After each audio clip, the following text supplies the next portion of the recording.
How's it going? I am Jarrod Stevens and I am 24 years old. I'm located here in Newcastle, Pennsylvania, and I have the pleasure of having my good friend from high school, Matthew Alcorn, with me today.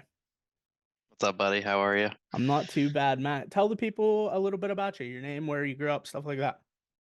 Yeah, my name is Matt Alcorn. I'm currently living in Pittsburgh, just west of downtown. Been here for a couple of years. Moved here for work and a couple of different jobs, and I travel a lot, so it's easy for me to be close to the airport and be able to kind of scoot around the country a little bit. So, I'm kind of here, but I'm also away a lot. So, Yeah, for sure.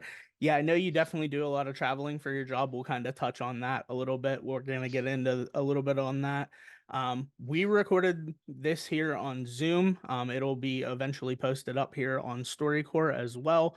If you guys are unfamiliar with StoryCorps, it's a really fantastic site, and you definitely should check it out if you're checking this out on any other platform that I post it here with. Um, so starting off, I'm just gonna dive right into it. I obviously have known you for a very long time. We were in high school together, had a lot of good times there. I definitely want to talk about, some things about your work. I want to talk about just you in general, just so that people kind of get to know how you've made an impact on my life, as well as the other people that, you've talked to and impacted on. So, starting it off, I think I'm just gonna go with, tell me something that you feel proud about yourself or, that you take pride in, whether it be with your work, your schooling, anything like that. yeah, that's a good question. I take a lot of pride in the fact of where I've been able to set myself up, professionally and career-wise, being still 25, being relatively young. I was very fortunate growing up with, a good family support system, a lot of good friends, yourself included. So, I've had a very good backbone to kind of build that foundation. That put me on the right path right from the beginning. But, I think going through school and, kind of working through my career field and, kind of getting to the point where I am at this age, having a job with, probably more responsibility and more, it's always funny when you look back at when you're in high school and you think, oh, this is what I'm gonna be doing when I'm 25, or this is what I'm gonna be doing when I'm 30, and then you get there and you are doing something you never would have guessed. So it's just life's way of kind of keeping you humble, and it's very unpredictable most times, but that's not always a bad thing. So change can be scary, and especially when you don't really know sometimes. As long as you have an idea of who you are as a person and what's important to you, life will kind of carry you the rest of the way. So. Yeah, definitely. And I guess we should maybe give a little backstory. So you went to Slippery Rock University.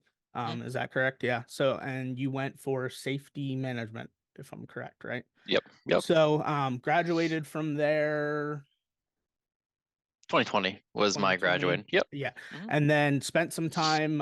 You've been with what, two different companies or three different companies now doing that same style safety management. And now you're in it's environmental Yeah, yep. safety. So Yeah, so I graduated in 2020 and was it now? Spring of 2024. So in about the 4 years that I've been out of school, I've held three different jobs with three companies. So, it's been challenging at times, but also it's been very nice to have different experiences, come out of school, get some different experience in different industries and kind of meeting different people and networking. So it's been really good experience. And, I've got to learn a lot in 3, 4 years. And it's really given me a good kind of foundation to kind of pave the rest of my way in my near and long term future goals. So, yeah, so speaking of some of those, near and, long future goals, what are some of those goals look like? Like what do you think you want to take that career? What do you want to do with it long term? yeah, and that's a good question. So, if you'd asked me a year ago, I probably would have told you honestly switch fields. It's been, it's a good field. It's a very, they come and say, well, they take care of you, but there's a lot of stress involved with, caring for people's health and safety. Government compliance in any regard is it can be stressful just because the kind of sheer weight of the law you're dealing with. The things we do on a daily basis can impact someone's life. So, that kind of always sits in the back of your head. Even when you're not at work, you're kind of thinking about, oh, what if this goes wrong? This is what could happen, especially for someone that has a hard time shutting it down sometimes. So it kind of is like that. But, since recently, I've more so kind of picked up the environmental side of the house in terms of environmental law and regulation. And, I've been really liking it. So I definitely in the coming years, in my position, I want to continue to kind of, dive in and learn about the different regulations and permits I deal with. And also kind of try and see, maybe what other type of certifications or licenses or classes that I can kind of, maybe pick up to not even just make me look maybe more appeasing, but kind of just help build that knowledge base to kind of make yourself more well-rounded. So, I mean, that's kind of the name of the game in my business is, I'm a kind of support person to the people that I work with. So, the more knowledge and more information, and I guess the more I can try and teach and help out, those that I kind of work for underneath me, that's kind of what gets me going is, you got to try and help them out. And, if I can help someone make their day a little bit easier, I mean, it makes my job easier. So there's no reason it's always good to, make those relationships and work with those people closely. Cause I mean, that's how you spend a lot of your time with. So Yeah, I mean, teamwork always, as a sports broadcasting major, that's our main thing. We work as a team, we work as a group. Now there will be times where obviously you work on your own, but those times where you work as a group, you helping others is going to help you in the long run. So that definitely adds up. It makes a lot of sense, and I've seen that in your work. You've always been, even in high school, you did sports, you were a team player then. So that kind of calls to who you are as a person in a way. So we'll kind of get away from the job a little bit. I know that's all we talk about a lot of the times because I'm so intrigued by your work and everything.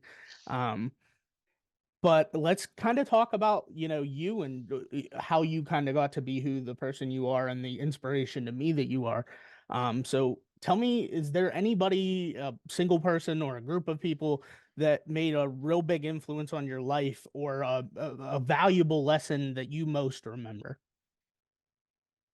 yeah, it's hard to narrow down to one because, again, I've been very lucky with, my family support and, friends growing up. So, I mean, I could give you a million different answers, but I mean, realistically, it goes back to probably just my immediate family members, my mom, my dad, my brothers, there's a lot of craziness in this world and there's a lot of different things that happen and change regularly. But I think the biggest thing that, I've kind of learned just from the people I keep close to me is, at the end of the day, you just got to do the best you can with whatever you do.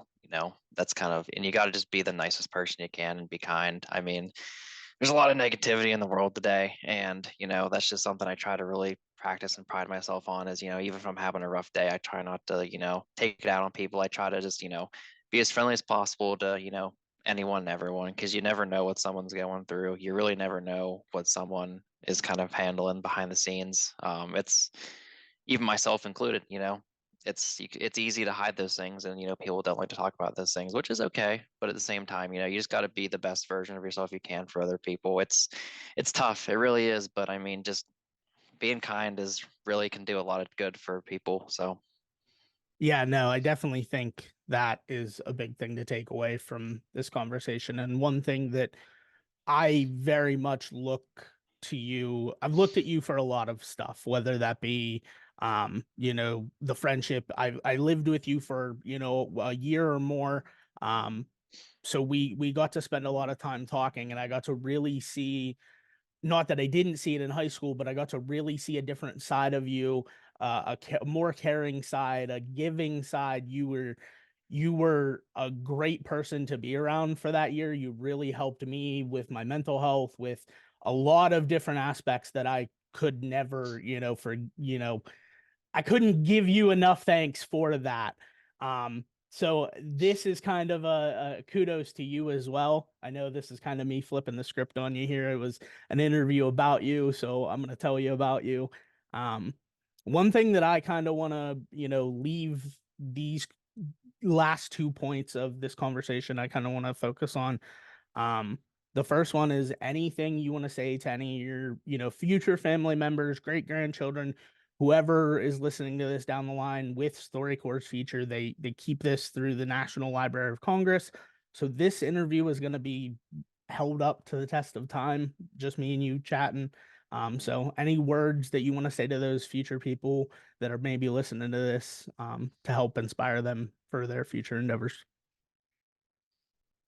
yeah, I mean, I think it comes back again to, and it's something that, I comes back to you got to practice it, not just preach it. I struggle with it sometimes too, but I mean, just don't be afraid to open yourself up and be vulnerable with people you care about. I mean, you know, if someone really does care about you and they put you highly on their pedestal within their life, they should more than willing be able to kind of help you out and kind of help guide you through the issues you're going through. And it needs to be a two-way street as well. So I mean, I think that's the biggest thing is just don't be afraid to open yourself up to people you care about. um, there's a lot of great things and great conversations and things you can learn by yourself when others doing that. But I think it goes back again just to try to be the best person you can to everyone you meet. You might not like someone. I've met plenty of people that I don't prefer to deal with, but I mean, you just got to be as kind as you can, and that's all you can do really in this time and age. So you really waste a lot of time and effort just trying to be negative and trying to put people down or try to do really bad things such as that. So I just don't think there's really room for it. So I hope one thing that I can even be remembered for is just, being that consistent person that someone can go to, whether it be my friends, a future partner, kids, someone that they can depend on. Dependability, reliability, honesty, things of that nature. They're good core values for anyone. Yeah, no, I think they're very integral, good things to have. And when there is a lack thereof, seeing somebody and having that inspiration really does help. So I think, hearing those words maybe from somebody really is integral. And I definitely think that I agree with that. Um I kind of want to leave this on one last thing, and um it's just kind of I guess in a selfish way, I kind of just want to know if this was our last conversation we ever had, which I know that won't be, but I want to have this for the future for myself, for everybody. So if this was the last conversation you and me had today, what would you want to say to me? Oh, buddy. It's a tough No, one. That that is a one's tough deep. one. No, I mean, it's just I think it's the same message that it's been pretty much since I think I met you in middle school, high school, and around that time is, you're a good kid, you're a good guy, you put a lot of effort in things you do. I mean, it always amazes me the amount of compassion and, I guess charisma that you can kind of have with people. You're a natural people's person, and I am very much by nature an introvert and working towards being a better extrovert, getting there slowly. But it's just one of those things where I'm on that side of the spectrum, then you're on the other side of the spectrum. So like seeing you be able to do that with like such ease and like not have to like flip a switch, like it's just easy for you. It's pretty crazy. It's pretty inspiring to me because that's something that I've always struggled socially, in some ways. But seeing you're like a rapid fire machine. You can go like nonstop. So that's something that I've always kind of admired about you, and it makes me, it's the way I see it.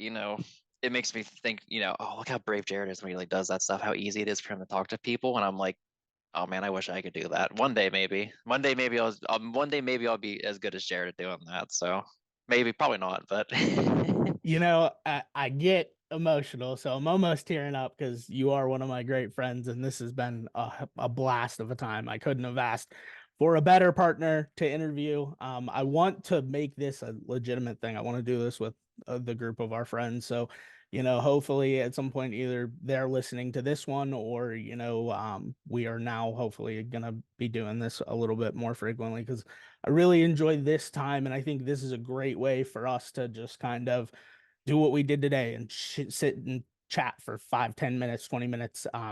So I definitely appreciate your time. I know we did this over Zoom to kind of accommodate both of our busy schedules because we are running rampant. So I won't take up much more of that for today, but I do appreciate you, and I look forward to, our years of future friendship. So sir, you got it, bud. all right, and I see we get a little peek of the our buddy. There he is. I didn't know if he was gonna make an appearance, but that pal Felix, I loved living with that little guy. So, but that is gonna be all from us. We appreciate your guys' time for listening along. And I hope you guys got to learn a little bit about one of my great friends, Matthew Alcorn, as well as a little bit more about myself. Thank you, and have a wonderful day. See ya.